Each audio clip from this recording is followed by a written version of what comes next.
Hello everyone. Hope all of you are doing good. Utkarsh Agarwal this side. Welcome to the third episode of Audit on the Go Chalte Phirte Audit. Hope everyone is keeping safe and doing well. So today in the third episode of Audit on the Go Chalte Phirte Audit, we are going to talk about what is the importance of IT audit or what is the need of IT audit. So sometimes we as professionals or we as beginners get confused that what is the difference between business process audit and IT audit, or what is the need of IT audit altogether. So today, in a very simplified manner, let us try to understand that why is IT audit needed, why it is important and critical. So let us get started. So let us start with an example. First of all, let us understand that how business works. So for example, suppose there is a company MRF. MRF is a company which we all know is manufacturing tires. So in order to manufacture tires, what is required? Like, let us understand like a simplified process. Like, in order to manufacture tire, what is required? First of all, the company will purchase raw materials. That might be rubbers, that might be any other kind of materials that is required to manufacture tires. So when a company purchases raw materials, it creates inventory also for them of raw materials. Then with the help of those raw materials, company will have a manufacturing plant which will have different kinds of machineries involved, which will process those raw materials into finished goods.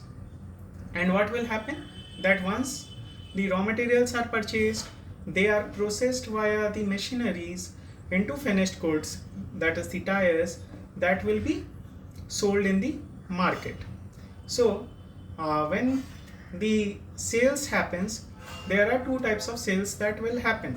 Either a credit sale will happen, which will create debtors for the company, or a cash sale will happen, which will create cash inflows for the company. So in this entire example of purchasing of raw materials, processing into finished goods and selling it into the market, there are different business processes involved in it. What are the business processes involved? So when raw materials are purchased, it is classified into one business process known as purchase and payables. So again, when the raw materials are purchased, there are two ways of purchasing raw materials. Either there will be a cash outflow, that is purchasing of raw materials in cash, or purchasing of raw materials on credit. So it will create creditors for the company.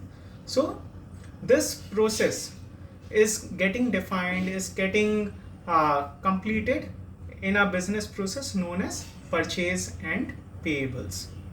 Now, after the raw material is purchased, it will create inventory for the company. So inventory is also a business process. Now, this inventory of raw materials is getting processed with the help of machineries. So property, plant and equipment is again a business process. So till now we have identified three business processes. One is purchase and payables, second is inventory, third is property, plant and equipment. Now once the finished goods are ready, that is the tires over here in our example, then the company will sell it. So either they will sell in cash, so it will be cash and treasury, like treasury is a business process. Cash and bank balances will be covered in that process, and the other process is debtors, right? Like selling on credit, which will create debtors for the company. So that business process is known as order to cash, like either selling it on credit or on cash. Both the processes are involved in order to cash business process. So here we understood that any company who is doing business like will have these kind of business processes involved. And we also know that business means risk, right? Every business has a risk involved in it. So even in this example where we have understood different types of business processes, there are risks involved in it. So as a business process auditor, as a statutory auditor, as a business process auditor, we understand all these business processes like purchase to payables, order to cash, inventory, property, plant and equipment, and various other businesses processes are also there, like payroll, right? So we understand all these business processes, we understand what is the risk involved in it, and in order to mitigate that risk, what are the controls that has been implied by the company, and we check those controls and we report it under ICFR, internal control over financial reporting aspect. So this covers the gamut of business process. So till now we understood about the business processes and the audit of that business process, which is known as business process audit. But where is IT over here? So the entire topic today is of IT audit, that where is the requirement of IT audit over here, what is the need of IT audit, what is the need of IT auditors. So now the wait is over. Let us understand now. As we have understood the entire business process, tell me, ask a question to yourself, that all these purchasing of raw materials, having inventories, manufacturing it via machineries, then selling it on credit, on cash, there are a lot of transactions involved in it. There are humongous amount of transactions, bulk transactions involved in it. So for accounting of these transactions, for processing, for recording, processing, presentation of these transactions, we require IT systems, we require applications, we require systems through which all these transactions are getting recorded, are getting processed, are getting presented into the financial statement. Therefore, we would have heard or we would have worked on a very known ERP, that is SAP. So what does this SAP do? So as we understood that there are different business processes like raw material, order to cash, then purchase to payables, inventory, property, plant and equipment. So what SAP do is they provide different modules for all the accounting related to all these business processes, and at last all these modules are integrated with each other so that the transaction flow is not broken and the transaction is processed, is recorded, processed and presented to the financial statement without any hindrance. That is why SAP is an ERP. So we understood that in today's world, no business can run without an ERP or without an IT ecosystem.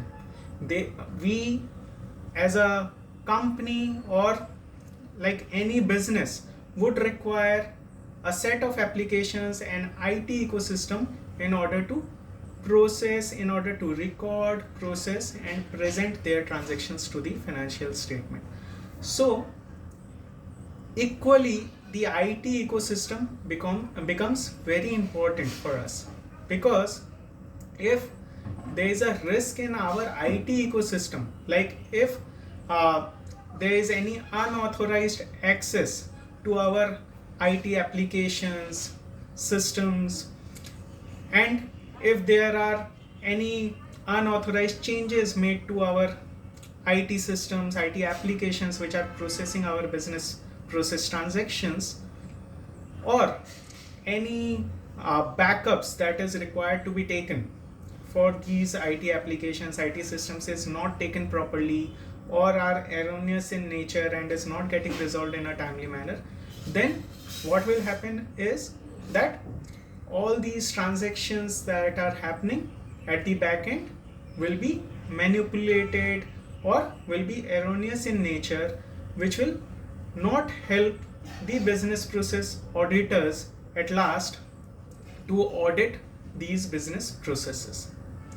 So here comes the importance of IT audit, and that is why in order to do an IT audit, there are 4 domains of ITGCs that are getting tested, and those 4 domains of ITGCs are: first is access to programs and data domain, under which there is logical access domain and physical access domain, and here we generally do the testing of user access provisioning control.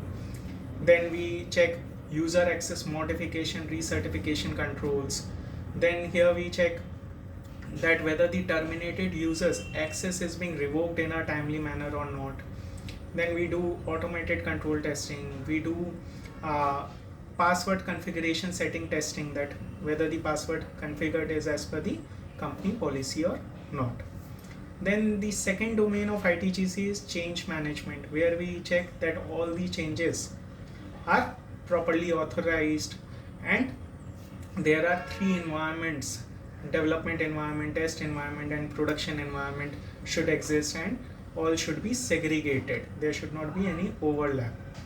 Then we have SDLC, system development lifecycle, where if any new system or new application is introduced, we do the testing around that. Then we have computer operations, which is mainly focusing on the backups and restorations, scheduled job failures are getting timely resolved or not, backup failures are getting timely resolved or not. So this is the importance of our IT audit. So IT audit and business process audit go hand in hand. Both are different, but both go hand in hand, because business process, we all understood that every company do business, so business will involve business processes. But in order to record, process, and present those business processes, the transactions involved in those business processes, we need the help of applications, systems, and there are humongous numbers of application systems that a company can have.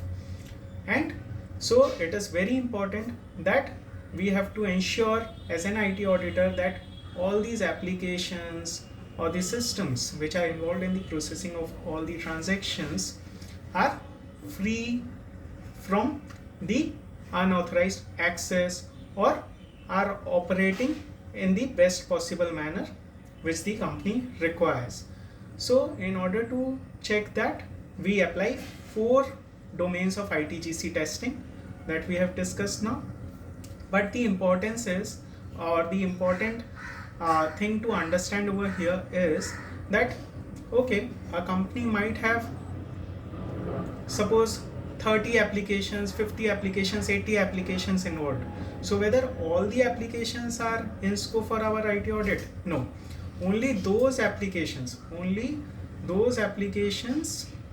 which is catering to any of the 5 IT dependencies will be in scope for our IT audit. What are the 5 IT dependencies? Those are: first is key report, second is interfaces, third is calculations, fourth is segregation of duty and restricted access, and last one is automated control. So any application who is catering to any of these 5 IT dependencies will be in scope for our IT audit, where as an IT auditor we will apply all the 4 domains of ITGCs for each of those in scoped applications. One is APD, access to programs and data domain, second is change management, third is SDLC, system development lifecycle, and the last one is computer operations. So thank you for listening to this video. Hope now the difference between business process audit and the IT audit is clear to all, and we can make a clear picture when we are doing either the business process audit or the IT audit, and how to commence those audits. Thank you everyone. Have a good day.